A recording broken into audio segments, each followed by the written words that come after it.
présenter un modèle aléatoire extrêmement simple et qui peut aller très loin dans ses développements, qui s'appelle le processus de bien-aimé Galton-Watson. Alors pourquoi j'ai choisi ce modèle? C'est parce que c'est un modèle très naturel qui apparaît dans des tas de situations, premièrement.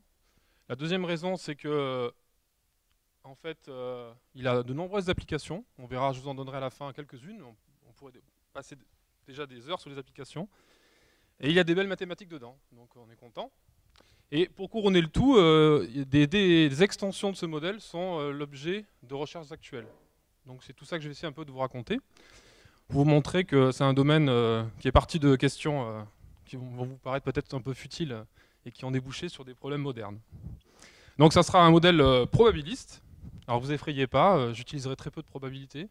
Ça sera juste de manière assez intuitive. Et donc ce modèle va servir à décrire la façon la plus simple possible dans cet exposé, la reproduction d'une population au fil des générations. Ça va être ça le but de ce modèle. Alors je vais commencer par un peu d'histoire. J'aime bien l'histoire.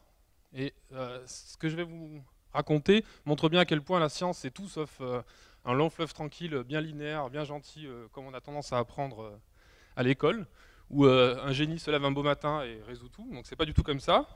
Et cet exemple n'échappe pas à cette règle.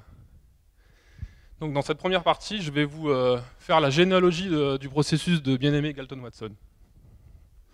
Alors l'histoire commence par ses ancêtres-ci. Si les photos sont en noir et blanc, c'est parce qu'elles sont vieilles. Hein. Très vieilles. Vous voyez, ça se passe au 19e siècle. Donc il y a M. Galton, M. Watson et M. Bien-Aimé. Watson n'a rien à voir avec un certain détective, hein, je vous le dis tout de suite. C'est un autre Watson. Galton, lui, est extrêmement célèbre. Hein, les empreintes digitales, la planche de Galton et d'autres choses moins recommandables. Donc ce sont les ancêtres de ce modèle que je vais vous raconter. Alors voilà ce qu'en 1873, Galton posait comme énigme dans le Educational Times. Vous pouvez lire vous-même, et je vais le lire avec vous. Une grande nation parmi laquelle nous ne considérons que les hommes adultes, au nombre de N, et qui portent des noms de famille tous différents, colonise un district. La loi de la population est telle qu'à chaque génération, à 0% des hommes adultes ont 0 fils, atteignant l'âge adulte, à 1% en ont 1, à 2% en ont 2, et ainsi de suite, jusqu'à 5% qui en ont 5. La question qu'il posait, c'était trouver quelle proportion des noms de famille sera éteinte après R génération. Et la deuxième question, c'était combien de fois un même nom de famille sera porté par M personnes. Je passe sur la motivation. On est en pleine Angleterre victorienne. Donc les noms qui intéressent ces gens-là, c'est les noms de la noblesse. C'est pour ça qu'on parle des hommes, c'est transmis par... Donc ça paraît un peu surréaliste aujourd'hui de se poser ce genre de questions. Mais à l'époque, c'était très important. Hein. Je ne vais pas m'apesantir là-dessus.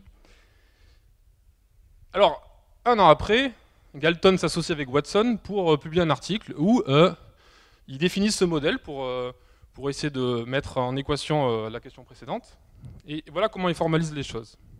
Encore une fois, leur but, c'était le modèle le plus simple possible. Vous ne pouvez pas faire plus simple. Après, on peut bien sûr discuter des hypothèses. Hein. Vous notez PK la probabilité pour que chaque homme ait qu'un enfant, mâle, puisqu'on s'intéresse pour l'instant dans l'idée de Galton et Watson à la descendance mâle.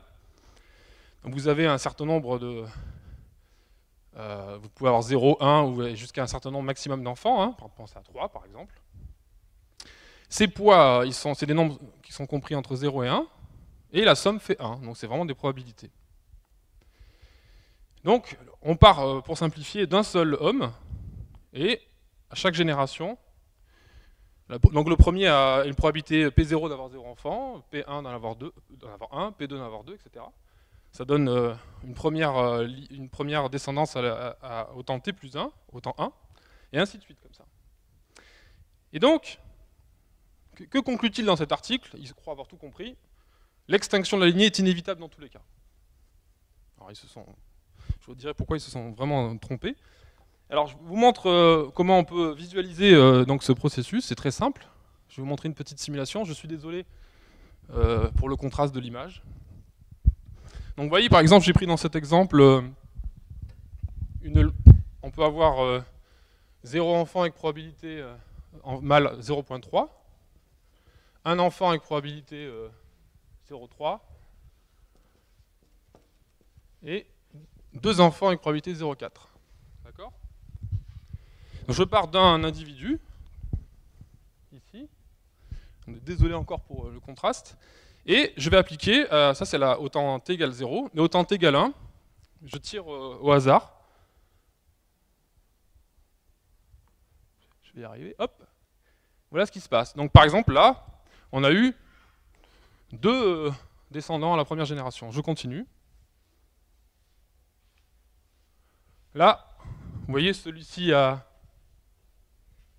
eu 2 descendants, la génération suivante, lui un seul. Et je peux continuer.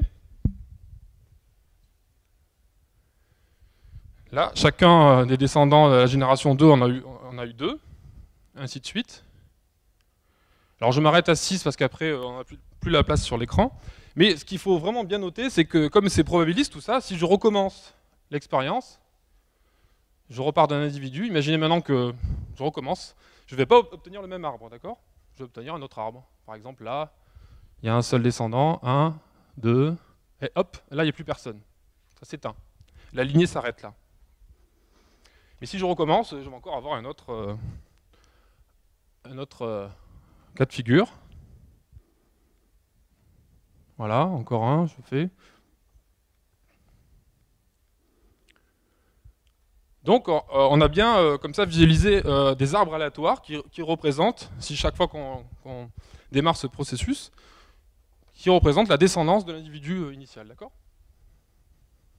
Alors si je reviens à Galton et Watson, eux, ce qu'ils concluent, c'est que de toute façon, l'extinction est inévitable dans tous les cas. Parce que sur ce que je vous ai montré, là, je ne vais pas au-delà de t égale 6, donc je ne sais pas ce qui se passe après. Est-ce que ça prolifère pour toujours? Est-ce que ça s'arrête? Est-ce que la population se stabilise? Je n'en sais rien. Et donc, en fait, ils se sont trompés. Alors, le plus ironique, c'est que Bien-Aimé, un mathématicien français, a résolu le problème 30 ans plus tôt. Il a publié une note en 1845, dont voici le titre. Et cette note est passée inaperçue jusqu'en 1970. Alors je ne m'apesantirai pas sur les raisons qui ont fait que cette note est quasiment disparue. Et lui, il conclut la chose suivante. La probabilité qu'un homme ait encore des descendants qui portent son nom à la génération T, elle tend vers 0 si le nombre moyen de fils par individu et par génération est inférieur à 1. Elle tend plus lentement vers 0 si T, le nombre moyen, le nombre moyen de fils par individu est égal à 1 exactement. Et si le nombre moyen de fils par individu est supérieur à 1, l'extinction de la lignée n'est plus certaine et sa probabilité est calculable. Alors le problème, c'est que Monsieur Bien-Aimé, il annonce tout ça, mais il ne démontre rien. Donc voilà. Il se trouve que c'est l'énoncé exact. Il y a des gens qui ont cherché où il avait caché sa preuve, on ne l'a jamais retrouvé. Donc c'est bien ennuyeux. Alors de nos jours, on appelle processus de Bien-Aimé Galton-Watson ce processus, ou Galton-Watson, ça dépend si vous êtes plus ou moins chauvin. Et comme tout bon modèle, on pourrait faire des exemples multiples dans les sciences, tout bon modèle ressurgit de tas de manières différentes, pour des tas de raisons différentes. Et il y a 2 Américains qui s'appellent Fisher et Haldane, qui 50 ans plus tard, 50 ans après Galton et Watson, ils se reposent ce genre de questions, mais avec une toute autre motivation, qui est quelle est la probabilité pour qu'un gène mutant se maintienne ou disparaisse dans une population? On a quitté les problèmes épouvantables de l'extinction de la noblesse pour des problèmes qui nous paraissent plus raisonnables pour des scientifiques d'aujourd'hui. Donc là, vous voyez comment on interprète PK, là? On l'interprète comme la probabilité qu'un gène soit transmis d'un individu à K de ses descendants. Et K, a priori, on verra, je vous ferai une petite application à la fin, on a envie de prendre des valeurs qui peuvent être très grandes, pas forcément 3. Si on pense à une plante, par exemple, et les graines d'une plante, ça peut être d'un nombre très grand. Et cette fois-ci, Haldane démontre ce que Bien-Aimé avait annoncé. Apparemment sans être absolument pas au courant de ce qu'avaient fait Bien-Aimé, Galton, Watson. Complètement indépendamment. Mais l'histoire n'est pas finie. Et après, je m'arrêterai là avec l'histoire. Puisqu'il y a encore une résurgence supplémentaire. Et là, ça se passe au Danemark. Vous voyez, c'est vraiment international. On a fait la France, l'Angleterre, les États-Unis. Et un certain Erlang, alors si vous faites des communications, il y a des unités qui portent son nom, hein, c'est pas un hasard, c'est le même Erlang. En 1929, il repose la même question que Galton sur l'extinction des nombres des familles, dans une revue danoise de mathématiques, hein, une revue où on pose des énigmes aux lecteurs. Et un an plus tard, Stephensen, un autre Danois, résout le problème rigoureusement, complètement. Pour une fois, là, c'est net, clair et sans bavure. Donc enfin, on a... Mais encore une fois, eux, ils sont totalement ignorants de ce qu'ont fait leurs prédécesseurs. Vous voyez ? Il y a toujours des collègues qui ne savent toujours pas que c'est Stephensen qui a démontré le théorème. Mais ça, c'est une autre histoire. Alors le plus ironique dans l'histoire, c'est que M. Stephensen résout le problème qu'Erlang pose. Et vous voyez les dates, là, un an plus tard. Donc Erlang meurt avant d'avoir vu la solution. Et en plus, il meurt sans enfant. C'est prédestiné, je ne sais pas. Donc il s'est lui-même éteint. Sa lignée terminée.